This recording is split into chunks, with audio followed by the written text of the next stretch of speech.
मसीह एक लोगों के लिए एक पारिवारिक नियम जो परमेश्वर की सलाह के द्वारा है, परमेश्वर के जो व्यवस्था, उसके कानून, उसके कायदे। यदि आप इफिसी की किताब उसका 6 अध्याय उसके 1 से पढ़ते हैं, ये वचन आपने कई बार पढ़ा है। हालेलुया। सेवा और विश्वास को हम समझना जरूरी है, क्योंकि विश्वास जीवन से शुरू होता है, विश्वास परिवार से शुरू होता है, विश्वास और सेवा अपने फैमिली से शुरू होती है। हालेलुया। इफिसी का किताब 6 अध्याय उसके 1 वचन से ऐसा लिखा है, हे बाल को प्रभु में अपने माता पिता के आज्ञाकारी बनो, क्योंकि यह उचित है कि अपनी माता और पिता का आदर कर। यह पहली आज्ञा है, जिसके साथ प्रतिज्ञा भी है कि तेरा भला हो और तू धरती पर बहुत दिन जीवित रहे।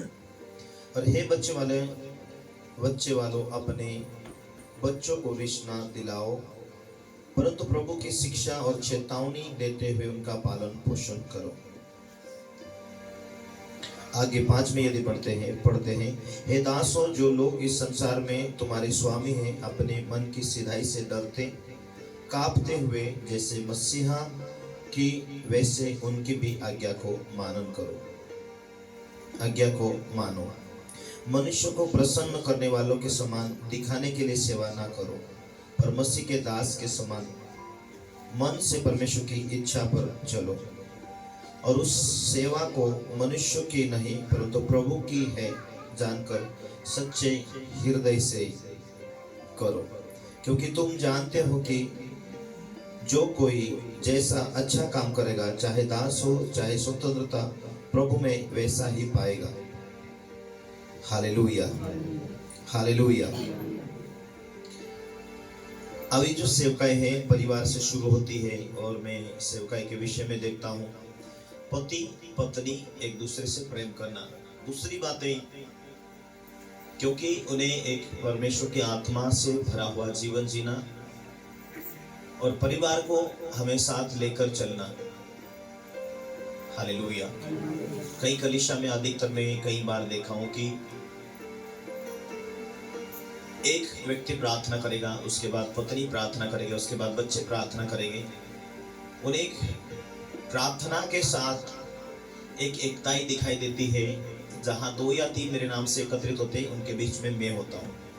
वो एकताई है और एक दूसरे का आदर सम्मान है, एक दूसरे का प्रेम है। ये परमेश्वर का वचन पूरा करने और परमेश्वर की महिमा में आगे बढ़ने के लिए, क्योंकि परमेश्वर ने हमें इसलिए चुना है कि हम उसकी संतान है, उसकी बेटी, उसका बेटा है।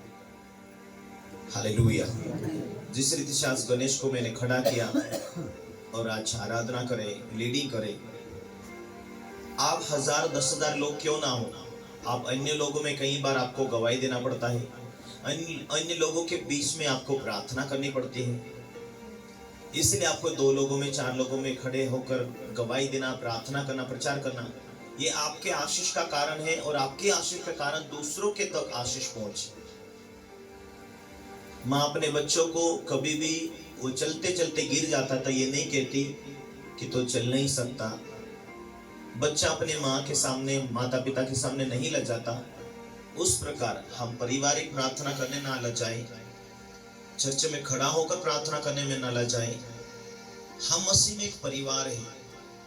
हम हो सके कहीं भी जाति, कहीं से समाज से आए, परंतु हम प्रभु ने चुने हैं। हम प्रभु के बच्चे होने के नाते, हम परमेश्वर के लोग होने के नाते, हम मसीह में हम एक देह हैं।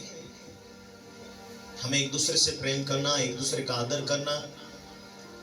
मैं शुरू से मेरा एक सिद्धांत रहा, जो भी बहन हो, जो भी भाई हो, खड़ा होकर आराधना करता है, बहुत ही अच्छा। उसे किसी आए ना आए, लेकिन तू अच्छा गाता है, अच्छा आराधना करता है, अच्छा प्रचार करता है, हमें उठाना है, हमें प्रस्तावना करना है, हिम्मत देना। एक माँ, एक बाप अपने बच्चों को हिम्मत, हौसला देता है।